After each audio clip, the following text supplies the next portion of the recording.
지금 보고 있는 뉴스, 그 안에 다른 뜻이 있다면 언론의 숨은 의도 깔끔하게 반란해 드립니다. 시선 집중 연장 방송 언중 6월. 네, 반란해드리는 두 분을 소개해드리겠습니다. MBC 이지성 기자 모셨고요. 어서 오세요. 안녕하세요. 그리고 헬마우스 임경빈 작가 모셨습니다. 어서 오세요. 안녕하세요. 네. 자, 오늘 또 이야기를 시작을 해야 되는데요. 네. 오늘 첫 번째 주제는 그 사파 논란. 네, 일러스트 조선일보의 일러스트 네. 논란입니다. 예. 공격 대상이 됐던 그동안 이제 조선일보의 주요 공격 대상이 됐었던 이제 조국 전 장관 그리고 이제 문 대통령에 대한 일러스트 논란이 있었고요. 근데 오늘 우리 이거는 이제 워낙 많이 나온 거니까 네. 이야기는 도대체 왜 이런 일이 벌어졌을까? 한번 초점을 여기에 맞춰서 그렇습니다. 한번 좀 이야기를 좀 풀어가 봅시다. 일단 지금 이제 미디어 오늘에서 그 조선일보 내부의 목소리를 좀 들어봤는데 네. 기자들 사이에서 나오는 얘기들은 대체로 이 시스템의 문제에 대한 지적이었습니다. 이게 잘못을 발견하거나 혹은 그거를 걸러낼 수 있는 시스템이 제대로 작동을 했어야 되는데 네. 그게 이번 경우에는 이제 말하자면 데스킹이 안 됐다라는 게 이제 대체적인 얘기인 것 같고요.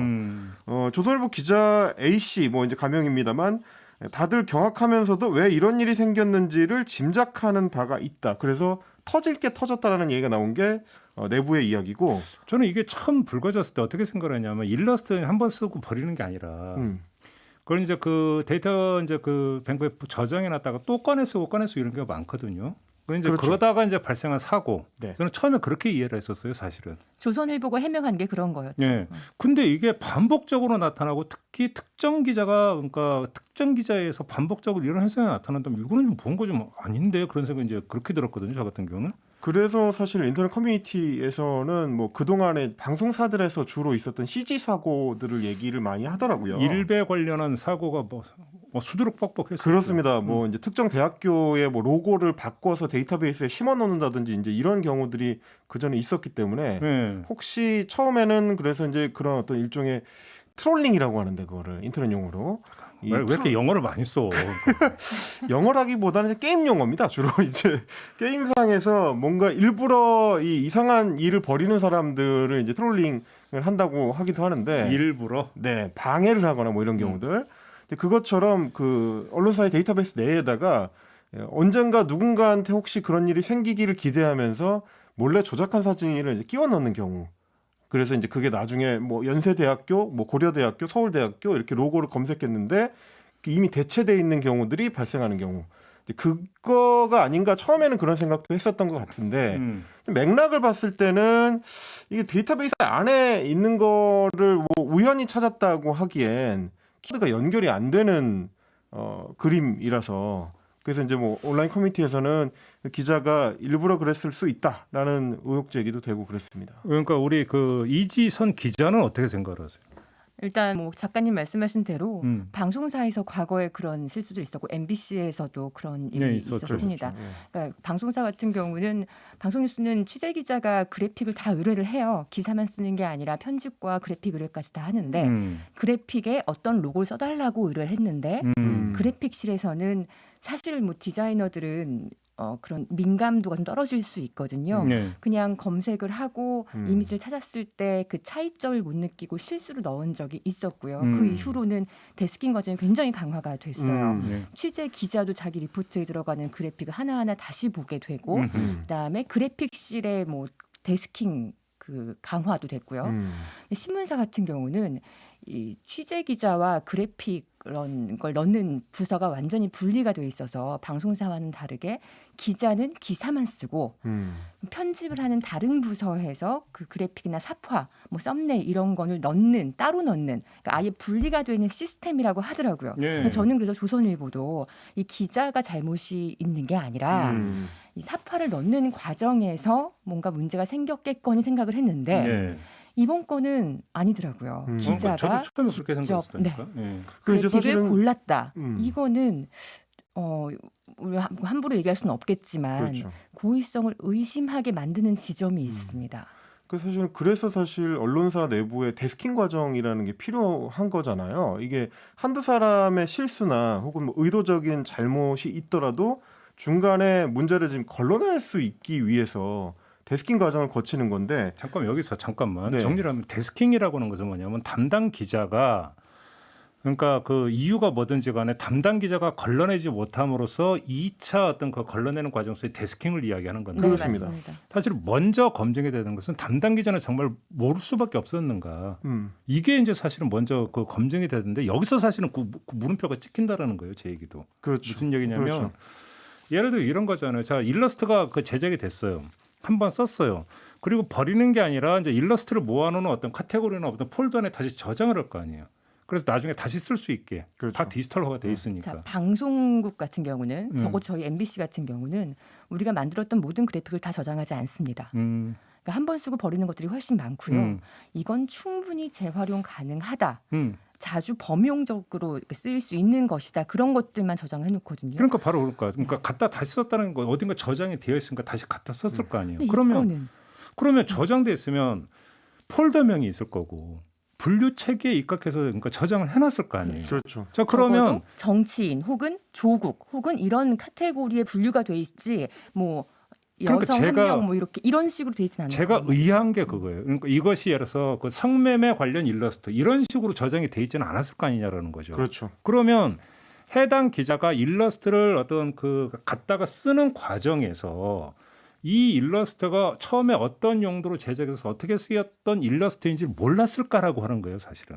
그런 점에서 일단 이게 먼저 검증이 돼야 된다. 근데 그래서 기자는 몰랐다라고 한다면 그 다음에 데스킹 얘기가 이제 그 다음에 넘어갈 수 있는 건데 제가 볼 때는 이게 제 1단계 조차가 이해가 안 된다는 거죠, 사실은. 그렇긴 합니다. 뭐 어떻게 앵커님 이렇게 이해를 잘 하고 계시죠? 그러니까 폴더별로 나눠 놓거든요. 왜냐하면 그래픽 디자이너들도 아니, 한 번에 컴퓨터 찾기 쓰는- 쉬우려면 그렇다고 그 많은 양을 말문이 바탕화면에 다 막히셨어. 저장할 수는 없을 거 아니야.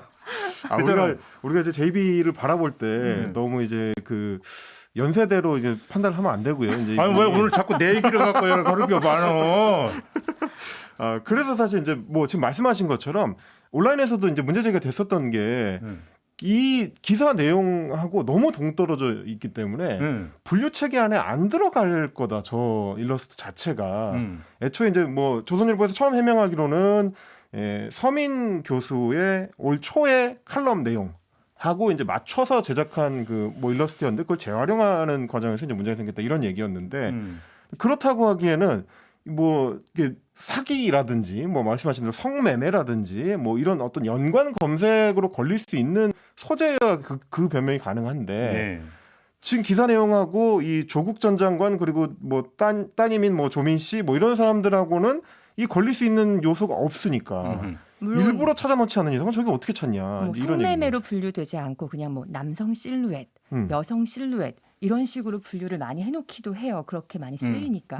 하지만 적어도 조민 씨의 실사를 약간 그 애니메이션화한 그렇죠. 이런 일러스트라면 그렇게 분류를 하려 할 수가 없죠. 조국 장관의 뭐 가족 이런 식으로 따로 조국 관련 카테고리로 묶었겠죠. 그러니까요. 아니 뭐 이 댓글은 또 뭐야? 소일꽃 외약관 고치기님이 JB 디지털 세대로 밝혀졌다고 속보. 뭔 소리 하는 거예요? 제가 컴퓨터 1세대인데 제가 286 때부터 컴퓨터 쓴 사람인데 뭔 소리 하는 거예요 지금 제가? 지금 도와드리려고 한 건데 286이라고 말씀하시면 약간 좀 다시 옛날로 돌아가는 겁니다. 제가 도스 때부터 컴퓨터 쓴 사람이 도스 시절부터 그 진짜 옛날 생각난다. 도스 모르죠 도스? 도스 알죠? 저도 알죠. 저희는 아니 어떻게 알아? 저도 나름 베이직 세대입니다. 아 그런가요? 베이직, 플로피 디스켓. 그렇죠. 5.2. 네. 많이들 드셨구나. 연식이 좀 갑자기 되시네. 라떼는 타임이 돼가지고. 네, 아무튼 그러니까 그런 점에서 이해가 안 된다는 거죠. 네네네. 1차적으로는 아마 그런 문제. 그래서 저는 조선일보한테 이렇게 물어보요. 그러면 그 문제의 그러니까 그 조국 전 장관 모녀 일러스트와 문재인 대통령의 일러스트가 담겨 있던 폴더명을 밝혀봐라. 일단 어려운 거 하나도 없잖아요. 그렇죠. 일단 그거부터 한번 밝혀봐라. 네. 그잖아요. 네. 그래서 그럼 기자가 오인할 여지가 있는지 없는지도 한번 보자. 단순한 거잖아요. 이것이. 그렇죠. 그리고 그래서 이제 데스킹 이야기를 많이 하는데 데스킹도 그래요. 그러면 데스크라고 해서 딱 보면 이 일러스트가 언제 어떻게 썼던 일러스트인지 다 압니까? 까놓고 얘기해서 알 수 없죠. 알 수 없잖아요. 사실 그 지점이 문제인데요. 이게 일종의 이건 인터넷 밈처럼 사용되는 건데 그 일러스트도 보시면 이제 조국 전 장관의 뒷모습, 케이크 든 그 뒷모습에서 따온 사진이라든지 조민씨 사진 같은 경우도 소위 이제 우익 그 커뮤니티들에서는 일종의 인터넷 밈화돼서 자기들끼리는 보면 조롱의 의미로 딱 받아들이기가 쉬운데 데스크들 입장에서는 그거를 완전히 이해하고 있는 사람이 아니라면 바로 그걸 캐치하기가 좀 어려울 수 있다. 그래서 이제 코드를 심어서 자기들끼리 혐오와 조롱을 전파시키는 인터넷 문화의 특질 중에 하나가 잘 모르는 사람은 그게 무슨 의미인지 전혀 모르고 아는 사람은 딱 보면 바로 아는 그거거든요. 그러니까 바로 여기서 사실 함정이 있는 게 뭐냐면 왜 데스킹 과정이 제대로 안 작동했느냐는 이야기에 사실 함정이 있다고 보는 게 자 데스크가 눈에 불을 켜고 네. 이 일러스트를 딱 보니까 문재인 대통령 같은데 딱 일러스트를 보니까 조국 전 장관 부녀 같은데 라고 딱 알아서 거기서 걸러냈으면 문제가 없는 거 아니냐는 이야기는 그 얘기는 사실 여기 함정이 있는 게 그건 기자도 딱 보면 알 수 있다는 얘기예요. 그 얘기는. 그렇잖아요. 그렇죠. 그러니까 기자에 의해서 걸러지지 않은데 데스크에 의해서 문재인 대통령이잖아라고 데스크에 의해서만 문제의식이 발동된다는 얘기가 난센스라는 거예요. 제 얘기는. 그럼 두 번째. 우리 회사에 이런 일러스트가 잔뜩 보관됐다고 데스크는 그렇게 천재적으로 다 기억하고 있느냐라는 거예요. 제 얘기는. 그러니까 데스킹 과정에서 뭔가 구멍이 뚫렸다는 이야기도 가만히 생각하면 되게 그 이야기 자체가 엉성한 이야기라는 거예요. 그렇지 않나요?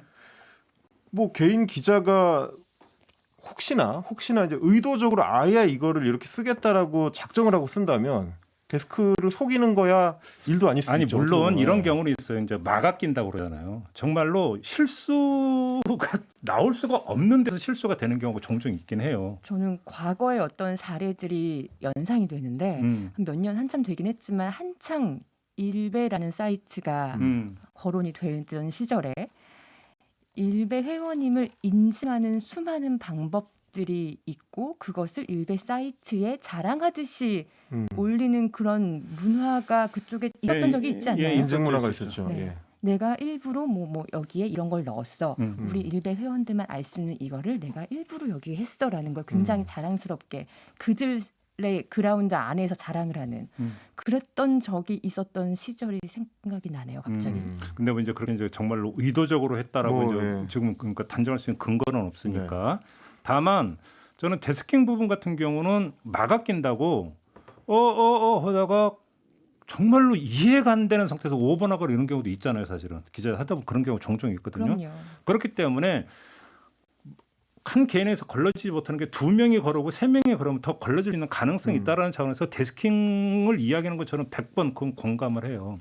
그 얘기까지 부정하는 건 아닌데 엄밀하게 하면 데스크가 있었고 데스킹 과정이 있었다고 해서 무조건 걸러졌을 거라는 이야기라면 기자에 의해서도 사실은 걸러졌어야 된다라고 보는 게 오히려 합리적이다. 저는 그 얘기를 하는 거죠. 그래서 제가 어제 이제 취재를 하는 과정에서 이제 실무를 하고 있는 기자들, 방송사 기자하고 이제 신문사 기자들하고 다 좀 취재를 해봤는데 한 방송사 기자가 해준 얘기가 어쩌면 하나의 대안이 될 수도 있겠다는 생각을 좀 하게 됐습니다. 이 경우는 이제 정치부면 정치부, 사회부면 사회부 아니면 특정 팀이면 특정 팀이라고 해서 기자들과 데스크가 다 들어가 있는 단체 채팅방이 있는데 이제 CG를 제작해가지고 리포트를 만들 때 그 관련된 CG나 뭐 그래픽이나 이런 것들을 단체 채팅방에 올려서 모두가 검증을 하는 과정을 거친다고 하더라고요. 일종의 집단지성인가요? 그건 좋네. 그렇죠. 네, 좋은 거죠, 그거는. 그렇게 되면 이제 뭐 데스크부터 이제 젊은 기자들까지 다 볼 수가 있으니까. 그러니까 모르는데 그거 어디 있던 거야 이런 식으로 누가 지적하면 다시 이제 검증될 수 있으니까. 그렇습니다. 네. 그 최대한 많은 사람들이 보는 게 이제 검증에 유리하기도 하지만 지금 말씀하신 것처럼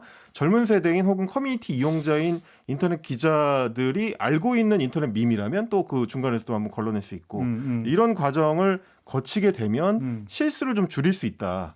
그래서 좀 말씀하신 것처럼 아니 데스크라고 모든 거를 어떻게 다 검증을 순간적으로 해낼 수 있겠느냐라는 것도 타당한 지적이시고 동시에 이제 그거를 예방하기 위해서 어떤 방법을 강구해낼 거냐는 것도 언론사들이 고민을 해야 되는 지점이니까 예. 그러려면 한두 사람에만 의존하기보다는 전체적인 시스템을 좀 가다듬는 어떤 계기로 삼을 필요는 있겠다는 생각이 좀 들긴 하더라고요. 저는. 예. 알겠습니다. 자, 그리고 또 하나 좀 짚을 문제가 조국 전 장관이 미국에 가서 소송할 가능성이 좀 제기가 되지 않았습니까? 그렇습니다. 지난 주말에 굉장히 인터넷 커뮤니티를 뜨겁게 달궜는데 이게 이제 맥락이 이른바 징벌적 손해배상 소송이 가능하냐? 이제 바로 이 문제 때문인 거잖아요. 네. 1억 달러? 그 해외에 그 근거를 두고 있는 변호사들이 얘기를 꺼내면서 이게 좀 커졌습니다. 네. 영국의 이제 김인수 변호사라든지 미국의 서건천 변호사라든지 이분들이 이제 잘못 걸렸다라고 이야기를 하면서 최대 뭐 1억 달러 같은 이야기가 이제 나왔고요.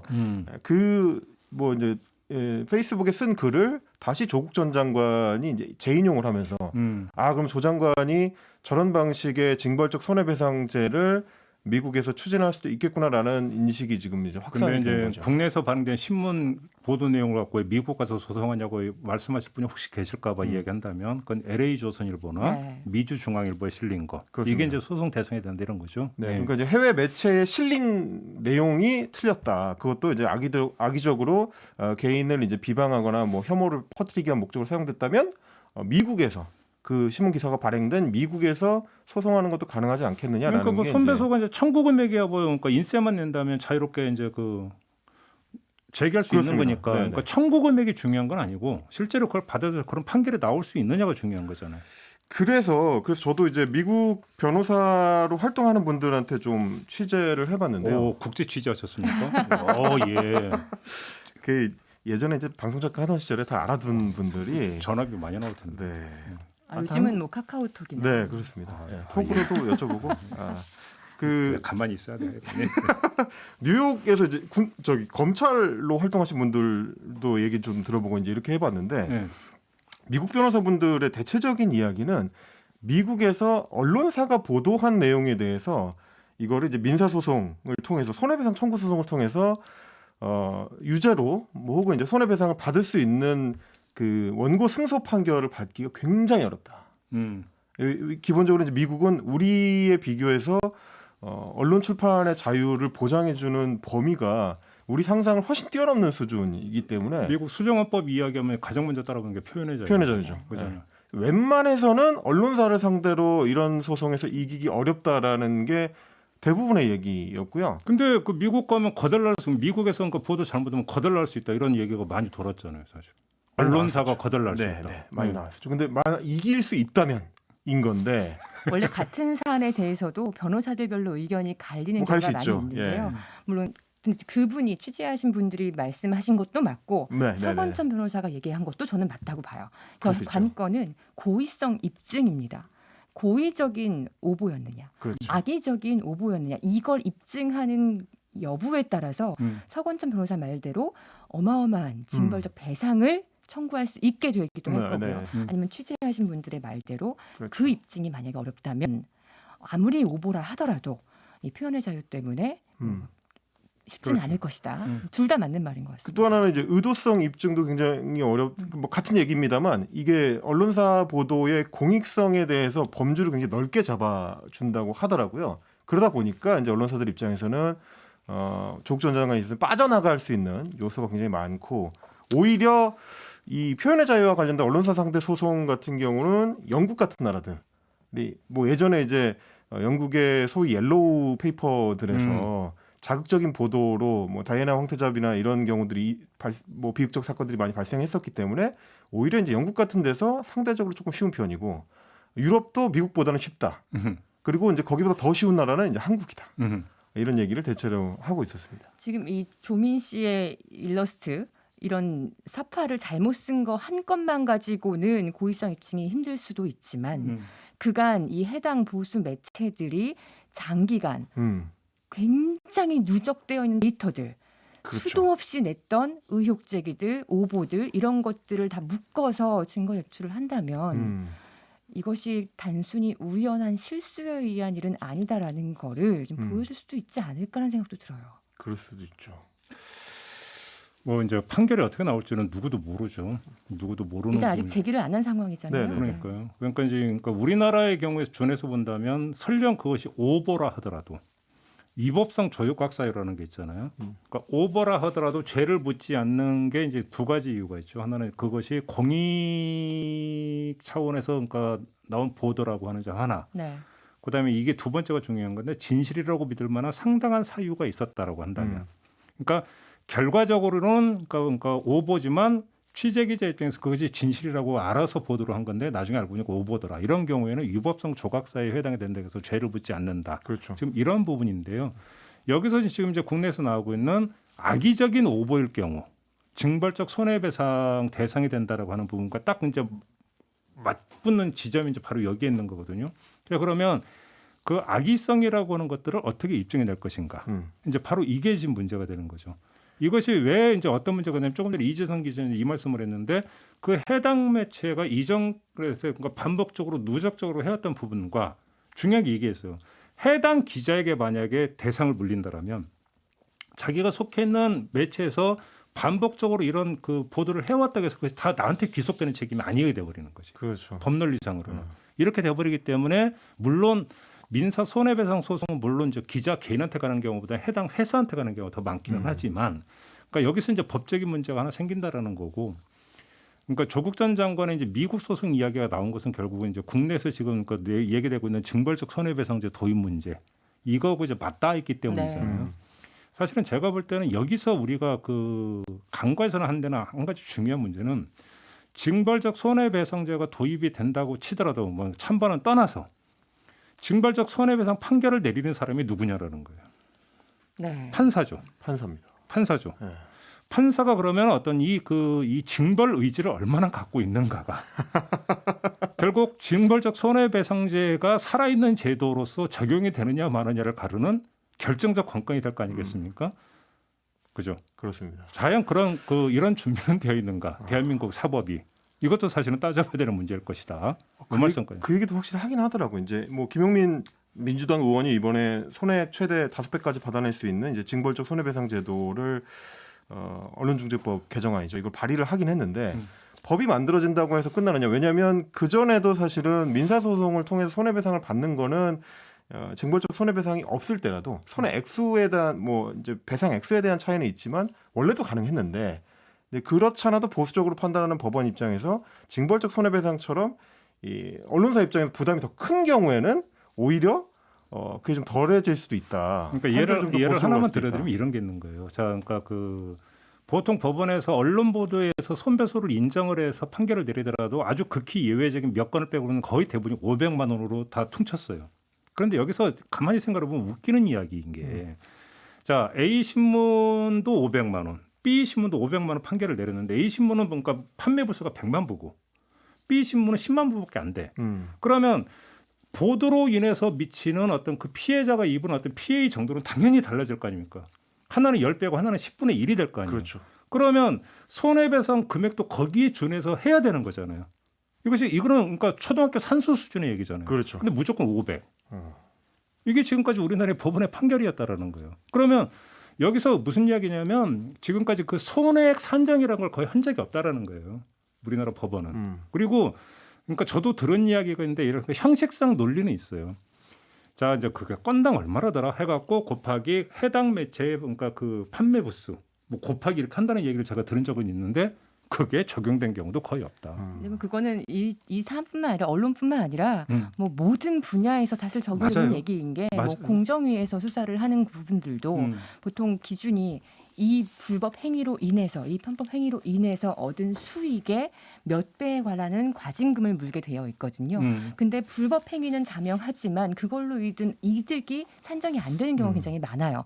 그럴 때는 정액으로 부과를 하도록 우리 이 사법 체계가 되어 있고요. 네. 그래서 정액으로 부과하면 사실 더 솜방망이 처벌이 되는 경우가 대기업들에는 많이 있는데 어쨌든 말씀하신 분 맞습니다. 뭐 판사에 따라서 판사의 성향에 따라서 판사의 어떤 선호하는 언론사에 따라서 판결이 다 제각각 달리 나올 수 있죠. 하지만 그럼에도 불구하고 저는 이게 반드시 도입이 돼야 하고 효과가 있을 거라고 보는 게 뭐 10명의 판사 중에 뭐 서너 명만 제대로 된 판결을 한다고 하더라도 그 서너 명에게 걸렸을 때에 그 비멸적 피해를 타격을 예상을 입을 수 하게 있으니. 돼서 네. 예방 효과는 분명히 있을 겁니다. 그거는 네. 증명이 되지. 왜 그러냐면 언론재단 이런 데서 이제 매년 기자 의식 조사를 해요. 기자 의식 조사를 하면 어느 시점부터인가 바뀐 게 언론의 자유를 침해하는 가장 큰 요소가 뭐라고 보느냐면 어느 시점까지는 국가 권력의 개입이었어요. 근데 어느 시점부터는 이 기자 응답이 바뀌어요. 언론 소송이 제1 그 요인으로 올라가요. 그게 이제 매년 이루어지는 기자 의식 조사 결과에 그게 나오고 있어요. 그러니까 기자들이 그 기사를 잘못 써서 소송에 걸리는 것을 엄청나게 신경 쓰고 있다라는 것들은 이미 데이터로 증명이 되고 있어요, 사실은. 그런 점에서 징벌적 손배제라고 하는 것들이 오히려 그런 점에서 기자들의 어떤 그 주의를 어떤 환기시키고 촉구하는 데서 어떤 기재가 된다라고 하는 것은 부정할 수 없죠. 그렇죠. 근데 문제는 그것이 이제 계속 끊임없이 이제 살아있는 제도로서 이제 그 유지가 될 것인가의 문제는 또 다른 문제가 이제 되는 거고 여기서 이제 그 손해액 산정 기준에 디테일하게 들어가면 이제 여러 가지 논란이 되는 부분들이 좀 있는 거죠. 그 어차피 저희가 이제 언론 문제를 다루는 코너니까 제가 취재를 하면서 꼭 한 가지 좀 이야기를 하고 싶었던 거는 이런 거였습니다. 이제 이 문제 같은 경우도 이거를 징벌적 손해배상 제도를 통해서 보완을 할 수 있느냐 없느냐와 별개로 언론사가 자기 반성을 해야 될 측면들 한 가지가 좀 눈에 띄었는데 이번에 이제 문제가 된 조선일보 그리고 지금 이제 조국 전 장관이 뭐 또 다른 손해배상 청구를 미국에서 이제 진행할 수 있다고 꼽히고 있는 게 이제 안혜리 중앙일보 그 논설위원회 이제 올 1월에 나왔던 기사입니다. 뭐 국립의료원에서 이제 조민 씨를 위해서 무슨 특별히 피부과 정원을 늘려줬다는 식의 이제 칼럼이었는데 틀린 내용이었고요. 이제 이게 언론중재위원회에서 이제 정정보도까지 받았던 내용인데 이것까지 종합적으로 생각했을 때 그럼 조선일보하고 중앙일보에서 계속 이런 문제가 터진 건데 미디어오늘에서 조사한 자료를 보니까 조선일보하고 중앙일보가 유독 이 조국 조민 부녀와 관련된 보도를 많이 했다. 폭발적으로 많이 했다라는 게 이제 나와 있더라고요. 2019년부터 최근까지 조사를 했을 때 보면은 다른 신문사들, 비슷한 규모의 다른 신문사들, 뭐 동아일보가 예를 들면 한 7, 80건 정도 되는데 조선일보하고 중앙일보는 200건이 넘는 굉장히 많은 양의 기사를 쏟아냈고 그 기사들 중에서는 그러다 보니까 소위 말하는 바닥을 긁어내는 기사들이 많이 들어갈 수밖에 없고 그러다 보면 문제가 생길 소지가 커진다. 이런 부분까지도 좀 같이 고민해야 되지 않을까 싶었습니다. 알겠습니다. 자, 두 번째 주제로 한번 넘어가 볼까요? 자, 두 번째 주제는 이번 주에도 빠지지 않고 윤석열 전 검찰총장에 관련된 내용입니다. 지난주에 저희가 이제 언론 대응에 대한 문제를 짚었었는데 이번에도 좀 비슷한 얘기입니다. 대선 출마 기자회견이 29일에 내일이죠, 이제.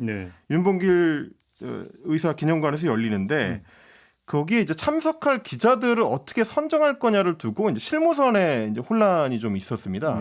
물론 이제 뭐 우리 청취자분들이나 촌철민님들께서는 뭐 직접적으로 관련이 없다고 생각하실 수도 있는데 기자들한테 굉장히 좀 중요한 문제고 예민한 문제일 수가 있는 게 워낙에 큰 행사니까 이제 뭐 이게 대선 구도를 앞두고서는 가장 큰 최근의 행사 중에 하나라서. 참석하고 싶은 기자들이 많은데 문제는 이 윤봉길 의사 기념관에 이제 들어갈 수 있는 인원의 숫자가 100명 남짓 정도로 제한되는 거에 반해서 지금 윤석열 캠프의 그 기자 단체방에 들어가 있는 사람이 300명이 넘는다는 겁니다. 그래서 참석 인원을 뭐 미리 정하기로 한 건데 캠프 측에서 신청을 받아보니까 100명이 넘는 거죠. 그래서 이제 뭐 원래 같으면 기존의 기자단을 운영하는 뭐 이제 정당이나 이런 데서는 어떤 방식으로 인원 통제를 할지를 시스템을 갖고 있는데 윤석열 캠프는 이제 막 시작한 경험이 좀 부족한 캠프다 보니까 이거를 기자들끼리 논의해서 캠프에 알려달라 이렇게 먼저 얘기를 하는 바람에 그렇다고 윤석열 기자단이 지금 구성이 되어 있는 것도 아니잖아요. 그렇죠. 단체 채팅방만 있죠. 어떻게 기자들끼리 논의를 해요? 그러니까 기자들이 그렇게 얘기한 겁니다. 아니 지금 얘기한 걸로는 어느 언론사에서 신청했다는 것만 공지를 해줘 놓고 누가 신청을 했는지 연락처가 어떻게 되는지 기자들끼리 서로 알 수가 없는데 그럼 선착순으로 해야 되나요? 보통은 그렇게 또 많이 한다고 하더라고요. 이제 인원 제한이 되는 경우에. 아니 근데 예를 들어서 이제 선착순으로 하지 않죠. 아 그래요? 네. 선착순으로 하면은 선착순으로 취재권을 주고 말고를 하는 거는 좀 이상하고요. 일반적으로는 사전에 예를 들어 뭐 지상파 방송사 뭐 어디 뭐 종편 아니면 뭐 경제지 지방지 뭐 통신사 뭐 이렇게 나눠 가지고 그 안에서 풀을 짜라. 라고 미리 얘기를 하죠. 뭐 장소 오픈된 공간에서 하면 좋죠. 근데 그렇죠. 꼭 그게 전제될 아니, 보장이 없으니까. 몇십 명 들어가면 그냥 언론사별 한 명 이렇게 하면 되지 않나요? 언론사별 한 명으로 해도 지금 정원을 초과하는 상황인 거잖아요. 우리나라 언론사 그렇게 많은가?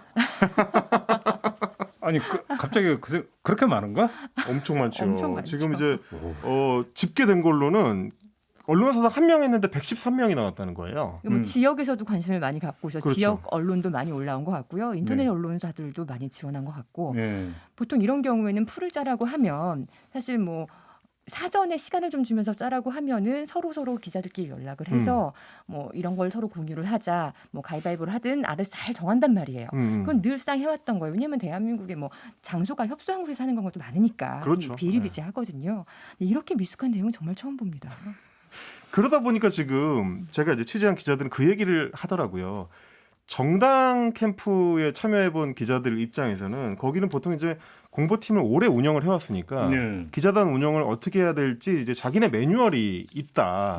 그러니까 장소가 협소할 때는 어떤 방식으로 추첨을 해가지고 이제 기자들이 들어올 수 있게 짠다 이런 게 갖춰져 있는데 네. 이 팀은 이제 막 시작하다 보니까 공보 실무자들이 어제 인선이 됐거든요. 추가로 2명이 인선이 됐는데 네. 그 전에는 지금 이제 부대변인 역할을 맡고 있는 분이 이제 변호사고 이제 한 분은 언론사 출신이긴 하지만 이제 사기업에서 조금 오래 계셨고 대변인 같은 경우에 이성록 대변인이 그러다 보니까 이 공보팀을 운영해본 경험이 없는 사람들이라서 이런 문제가 생기는 것 같다라는 지적을 좀 했습니다. 그렇죠. 이제 이제 기자 출신이라 하더라도 이제 주로 이제 어느 부 이제 기자였느냐에 따라서 또 취재 방식도 많이 다르기도 하니까. 그리고 뭐 본인이 기자로서 그걸 봤던 거, 그러니까 이제 알려주는 대로 따라갔던 거하고 본인이 그 일정을 짜는 거하고는 또 다르다. 뭐 이런 얘기도 하더라고요. 근데 뭐 이거는 사실은 어떤 의도를 갖고 그랬다기보다는 좀 약간 미숙함 이렇게 이해를 하면 되는 걸까요? 네. 그렇죠. 그죠. 근데 이제 이렇게 되는데 문제는 기자들의 불만은 이제 이렇게 되면 쌓여간다.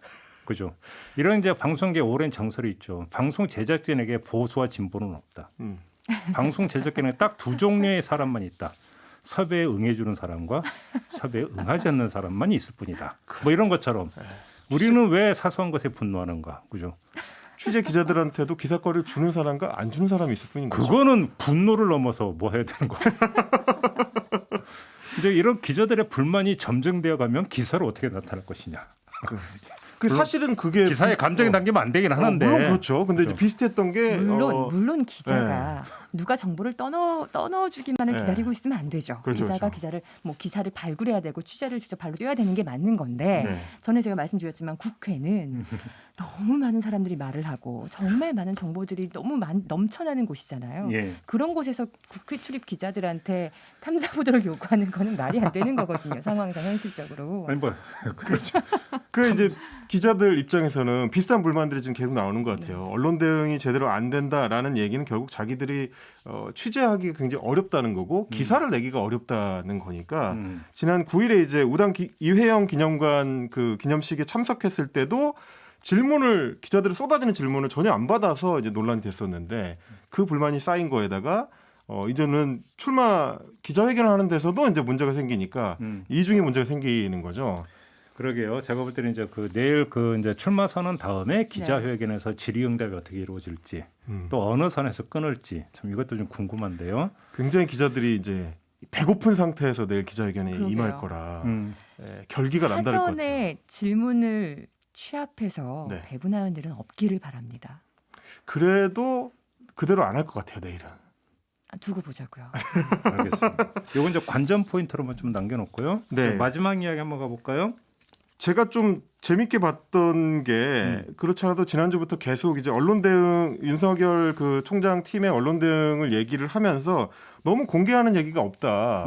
너무 좀 비밀주의로 가는 거 아니냐라고 하니까 어제 좀 공개한 게 하나 나왔습니다. 근데 이게 공개를 한 건지 공개를 당한 건지 애매한 기사. 더 팩트에서 나온 건데 뭐 답사 같다라는 거. 그렇습니다. 예. 예, 문제의 그 윤봉길 의사 기념관회를 자맹을 하듯이 뭐 자기 이제 그 팀 사람 한 명하고 같이 이제 윤석열 전 총장이 편한 복장으로 방문을 했거든요. 근데 저는 그건 뭐 할 수도 있다고 생각을 해요. 리허설 그렇죠. 차원에서. 네네. 그잖아요. 아니 그걸 단독이라고 이렇게 파파라치 컷으로 쓴 게 너무 코미디인데요. 근데 이게 그 기사 굉장히 재밌어요. 지금 보시는 것처럼 굉장히 편안한 복장으로 마스크와 이 선캡을 쓰고 등산복 같은데 편안한 복장으로 왔습니다. 그러니까 뭐 본인이야 내가 내일 모레 이제 기념관에 가서 중대한 기자회견을 앞두고 있으니까 한번 좀 방문해가지고 흐름을 보고 동선도 한번 체크해보고 이런 걸 할 수가 있는데 저거를 다른 언론사는 없이 더 팩트만 보도를 했거든요. 근데 굉장히 재밌는 게 저렇게 파파라치 샷처럼 몰래 찍었어요. 저기 영상도 있는데 영상도 굉장히 이제 멀리서 땡겨가지고 찍는 영상으로 몰래 찍었더라고요. 근데 그럼 미리 알고 대기하고 있었다는 얘기인가요? 그런 생각이 드는 거죠. 저거를 지금 뭐 무슨 뻗치기를 해가지고 윤봉길 기념관에서 한 3박 4일을 저러고 있을 건 아니니까 온다는 정보를 미리 듣고 미리 찍은 게 아닐까라는 생각이 드는데 근데 그렇게 생각하면 더 웃기는 게 온다는 걸 알았다면 기자니까 가서 질문을 하고 취재를 하고 이럴 수 있는 기회가 단독으로 생긴 거잖아요. 그쵸. 자기가. 근데 그거를 찾아가서 질문을 하는 게 아니라 멀리서 파파라치를 찍었다. 그래서 그거를 올린다라는 게 일단 저는 그게 이해가 안 되고. 맞아요. 우연히 뭐 선언하는 그 현장 미리 가보려고 기자가 갔다가 우연히 잡았다. 그럼 그렇죠. 질문을 던지는 게 상식이죠. 완전 특종감이 자기 입장에서는 지금 다른 매체에서는 못 잡는 장면을 잡은 거고 못 던지는 질문을 단독으로 던질 수 있는 엄청난 기회인데 이걸 안 하고 그냥 멀리서 사진만 찍었다? 이게 무슨 저 아이돌 팬클럽에서 이 혼마가 이렇게 멀리서 찍는 사진도 아니고 말이죠. 기자니까 가서 질문할 수 있을 것 같은 그걸 안 한 걸 보면 미리 좀 이 단독 기사를 주니까 혹시 시민의 제보는 아니었을까요? 그 시민의 사진이나 제보요? 영상이 그 제보 이런 거 없었죠? 아닙니다, 아닙니다. 제보면 거기 제보라고 캡션에는 이제 반드시 이 기사 잡아야 되거든요. 이 합동 취재단에서 취재한 걸로 되어 있습니다. 바이라인도 합동 취재단? 여러 명의 기자가 올라가 있으니까 뭐 물론 이제 뭐 그 사람들 다 가지는 않았겠지만 그리고 예. 지금 커피체리님이 사전 답사 그건 의전팀이 하는 거 아닌가요? 되게 잘 예리하게 지적해 주셨는데요. 저도 당사자가 직접 가는 거는 되게 본 적이 없어요. 이례적이에요. 아니, 걸음걸이 이렇게 하시고 이렇게 가실 때 동선을 이렇게 잡아서 가시고 뭐 할 수 있지 뭐. 그러니까 리허설 의전팀이 차원에서. 먼저 가서 대략의 어떤 그 그림도 그리고 뭐 몇 보 정도인지 몇 미터인지 다 해서 알려주고 그 당일날 뭐 10분 전에 뭐 공유를 한다든가 뭐 이렇게 하지 며칠 전에 이렇게 가는 거는 당사자가 직접. 그다음에 아, 우리 단골 촌철이신 현님은 저 패션에 대해서 한 말씀하셨는데 뭐 저는 얘기 안 하겠어요. 이건 주관 아니, 뭐 의견이니까. 주말에 이제 편안한 복장으로 이제 간 거니까요. 네. 근데 저는 이제 기사 내용 중에 굉장히 재밌었던 포인트가 어제 이제 방문을 하면서 이제 딱히 아마 의전을 챙기려고 한 건 아니기 때문에 기념관 내부에 들어가지는 않았다고 하더라고요. 그 얘기를 전하면서 이렇게 기자가 적었습니다. 내부를 들어가지도 않았는데 굳이 그럼 뭐 방문했단 리허설도 말인가요? 아니잖아. 그러면 산책이죠. 굳이 이 장소에서? 아니 왜냐하면 이제 딱 하면은 연설할 때 이제 딱 어떻게 서서 네. 요 대목에서 어떤 표정을 짓고 이런 거 리허설 많이 하거든요, 사실은. 네. 근데 안만 한번 쑥 둘러보고 왔다고요? 그래서 기자가 추측하기로는 이런 의도였다는 겁니다. 뭐였냐면 기념관 외부 공원의 분위기나 상황 등을 파악하며 일생일대의 도전을 앞두고 윤봉길 의사와 정신적 교감에 집중하는 모습을 보였다. 뭐 어떻게 교감을 해요? 윤봉길 의사와 아니 이거 어떻게 합니까 기자가 질문하지도 않았는데. 아, 제가 그래서 아까 그 저기 어. JB타임즈에 이미 얘기했어요. 우리나라에는 궁예 언론이 있다. 관심법을 쓰는. 그러니까요. 텔레파시로 그 이건 마음을 읽었나 너무 봐요. 받아쓰기 느낌이 나는데요. 야 정말 이래저래 이 정치인 야, 그건 보도에 좀 심했다. 무슨 윤봉길 의사하고 정신적 교감을 나눠. 그걸 어떻게 하냐고. 웬만하면 그냥 넘어갈래. 아니 뭐 윤봉길 의사 뭐 동상이야 손을 막 맞잡고 이런 것도 있었던 것도 아니고. 내부에 못 들어갔으니까요. 그러니까요. 그래서 이래저래 아이고, 이래저래 참. 윤석열 전 총장과 관련해서는 정말 한국 언론 보도에 새로운 지평선을 열고 있다. 예. 따옴표로 지평선입니다. 예. 과거 형광등 100개를 켠 아우라. 네. 뭐 이런 이야기가 잠깐 있었던 건데 그럼 비스무리한 거라고 봐야 되는 겁니까? 그렇게 보시면 네. 저는 뭐 이 정도까지만 하겠습니다. 네. 자, 이렇게 하고 마무리. 자, 나머지 하나로 넘어가죠. 마지막 어떤 이야기입니까? 저희가 이제 지난주에 그 말씀을 드렸습니다. 좋았던 기사, 지난주에 좋았던 기사 한번 찾아보자 네. 소개를 해보자고 했는데 예. 제가 찾은 기사는 한국일보 기사입니다. 지옥의 자산, 천국의 자산이라는 편집장 칼럼인데요. 예. 이게 이제 원래는 한국일보가 기획 기사로 만든 21세기 난소공이라는 기획 보도가 있었는데 난장에 가서 어울린 작은 공이라는 그렇습니다. 유명한 소설이 있죠. 네, 70년대에 그 재개발 재건축에서 이제 쫓겨나는 철거민들 얘기를 다룬 소설에서 착안을 해서 이 한국일보 기획 보도 역시 재개발 지역에 살고 있는 사람들의 초점을 맞춘 기사였는데 그걸 두고 이제 기존에 부동산 보도를 언론들이 다룰 때 주로 자산을 많이 가진 사람들, 소위 말하는 이제 유주택자들의 정책에 대해서만 초점을 맞추고 있었다.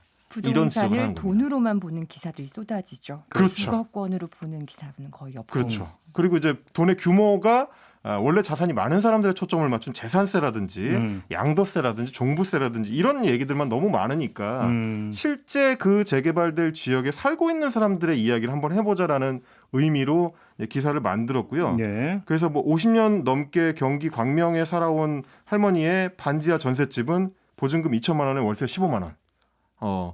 어떤 할아버지 같은 경우는 전세 2,500만 원짜리 반지하 방에 산다든지 전세로. 어떤 할머니는 전세가 500만 원짜리인 무허가 쪽방에 사는 경우. 그리고 이제 뭐 그 지역에 집을 갖고 있긴 하지만 소위 말하는 추가 분담금을 낼 여력이 없는 영세 가옥주들에 대한 사연도 같이 소개하고 있었습니다. 저도 그래서 우리 헬머스가 이 기사를 꼽았길래 한번 곰곰이 보다가 이제 제가 그 꽂힌 부분이 거의 마지막 단락에 있는데요. 이렇게 되어 있더라고요. 재개발 지역 세입자들의 사연을 썼던 후배가 감성파리 기사라는 댓글에 속상해했다. 제도의 보호를 받지 못하는 피해자가 처지를 호소할 때 떼쓴다. 감성파리라는 모욕이 날아든다. 저는 개인적으로 이 대목이 좀 꽂혔던 부분들이 있는 게 뭐냐면 난소공 이야기를 하니까 거슬러 올라가면 사실은 그 이른바 그 도시 개발을 하면서 수많은 철거민이 쫓겨나는 그런 과정이 있었는데 이때 대한민국의 사회는 연대를 했었거든요. 그잖아요. 그러면서 철거 반대해서 요즘 영화에도 종종 조금 아직도 조금씩 나오던데 사실은 그게 옛날에는 비일비재했었고. 근데 꼭 먼 옛날의 이야기만 아닌 게 용산 참사도 사실은 같은 맥락이 있는 것이죠. 그렇죠. 그렇죠. 그때까지만 해도 우리 사회는 그들과 같이 손을 맞잡으려고 하는 분위기가 있었고 이랬는데 지금 제가 이제 기사 말미에 있는 그 이 두 문장을 읽어드렸는데 뭔가가 엄청나게 지금 벌어지고 있다라는 것들. 그죠? 네. 이것이 단지 기사에서만 부동산 관련 기사는 재개발 관련 기사는 전부 다 가진 자들 그다음에 집 주인들의 어떤 이해에만 어떤 기초해서 기사를 쓴다라고 하는 점 이 기사만이 아니라 그거를 지켜보고 있는 시민들의 네. 마인드에도 지금 엄청난 균열이 가 있다. 저는 이 기사를 보면 느낀 게 사실은 그 부분이거든요. 가장 아프게 다가왔던 부분이고 사실 심각한 문제다 이 문제는. 그렇죠. 그런 생각이 좀 많이 들었어요. 어찌 본다면 이것들을 한 번에 일깨우는 그런 기사가 아닌가 싶은 생각이 좀 들더라고요. 네. 저도 그래서 사실은 이 기사를 꼽았던 게 그 부분에 대한 언론들의 어떤 공공선에 대한 고민 그리고 책임감 이런 게 좀 읽히는 부분이 있어서 그럴수록 더 이제 언론 매체에서는 집중적으로 그런 얘기를 문제 제기를 해야 되는 거라서 그런 책임의식 있는 기사라는 생각이 들어가지고 꼽아봤습니다. 그러니까 재미난 게 그거죠. 그 이사 대책 때였나 뭐였을 때 이제 서울역 앞 재개발 이야기가 나왔잖아요. 그때 이제 국토부에서 그럼 네. 동자동이죠, 동자동. 이제 동자동 어떤 재개발 이야기가 나오면서 세입자들은 일시적으로 어느 지역에 이제 그분들을 수용을 했다가 나중에 이제 다 끝난 다음에 다시 이제 가서 살 수 있게 해준다라고 했을 때 그 이 쪽방촌 주인들이 대거 들고 일어나서 막 그 반발을 하고 했다는 맞습니다. 네. 그잖아요. 그러면서 기사가 그쪽으로 다 쏠려가더라고요. 네. 그런 걸 쏠려가면서 그런데 그때 이제 그 세입자들 같은 거 오히려 이제 반가워하고 그러니까 반기하는 뭐 어떤 목소리는 거의 나오질 않더라고요. 이렇게 되면서 보도의 무게 중심이 어디에 가 있는가가 그대로 드러나는 부분들. 어찌 본다면 그 최소한의 균형마저 좀 잃고 있다. 우리 언론도 그렇고 우리 사회도 그렇고 그런 생각이 좀 많이 들더라고요. 그리고 재개발 지역에서 쫓겨나게 생긴 세입자들에게 임대주택을 제공하는 제도가 있긴 그러니까. 합니다만 이것도 특혜다. 그렇죠. 뭐 이렇게 보는 시선들이 너무 많아요. 그러니까요. 많이 찢어지고 있구나 우리 사회가. 뭐 좀 갈갈이 찢어지고 있구나라는 생각 참 많이 했어요. 저 사실 지난주에 제가 이제 좋은 기사를 소개하는 걸 해보자라는 제안을 드리긴 했는데 주말에 이제 방송 준비를 하면서 쭉 찾아보니까 별로 없어요? 너무 찾기 힘들다. 앞에 다른 아이템들은 뭐 비판하는 아이템들은 이거 여러 건을 찾아서 이 중에서 골라내기가 힘들 정도였는데 좋은 보도를 찾자고 하니까 저도 정말 습관이 안 돼 있다는 걸 느꼈어요. 원래 옥석에서 석보다 옥이 적은 법이에요. 그렇게 생각을 해야지 뭐. 네. 그잖아요. 제가 그렇게 안 살아와서 그랬나 하는 반성을 하긴 했습니다. 그러니까요. 우리가 그래서 부동산 보도를 접할 때 정말로 주로 매매에만 관심을 두고 그잖아요. 네. 임대는 거의 관심을 두고 있지 않다. 어렵게 얘기할 것 없이. 그렇죠. 이 좁은 작은 땅덩어리에서 예. 이 주거권이 우선시되지 않는 게 좀 안타깝습니다. 그러니까 사실 이거 좀 약간 극단적인 얘기인데 제 주변에서 이렇게 말씀하시는 분도 있더라고요. 정부가 부동산은 손댄다고 해서 답이 안 나온다. 그러니까 만약에 나한테 국토부 장관을 시켜준다면 할 수 있는 방법 하나밖에 없다. 매매 시장을 그냥 놔두고 차라리 정부는 임대 그러니까 주거 약자를 위한 어떤 그 정책을 어떻게 펼 것인가에 집중하는 게 오히려 더 옳다가 아니라 현실적일 수도 있다. 뭐 그렇게 주장하는 것 같은 사람 그 목소리를 저도 들은 바가 있었는데 옳고 그름을 떠나서 최소한의 균형은 있어야 되는 거 아니냐, 그죠? 네. 이 말씀만 좀 드려야 될 것 같고 그걸 환기시켜준 게 바로 이제 한국일보 기사다. 네. 그렇게 정리를 하면 되겠네요. 더 알겠습니다. 많은 감성파리 기사들이 생겨날 수 있게 저도 열심히 찾아보겠습니다. 네. 네, 개발의 그거들이 힘이 광풍이 몰아칠 지금 이 시점에 그렇죠. 우리가 좀 쫓겨나게 된 사람들에게도 눈을 돌릴 수 그런 있었으면 걸 좋겠습니다. 감성파리로 그러니까 참 욕하는 어떤 세태가 되어버렸다라는 점이 참 씁쓸하네요. 그러니까 그렇죠. 예. 자, 오늘 언중 요거는 이렇게 마무리를 하도록 하겠습니다. 헬마우스 임경빈 작가 그리고 MBC 이지성 기자와 함께했습니다. 두 분 수고하셨고요. 감사합니다. 네, 저도 함께 고맙습니다. 불러가고 내일 다시 인사드리겠습니다. 고맙습니다.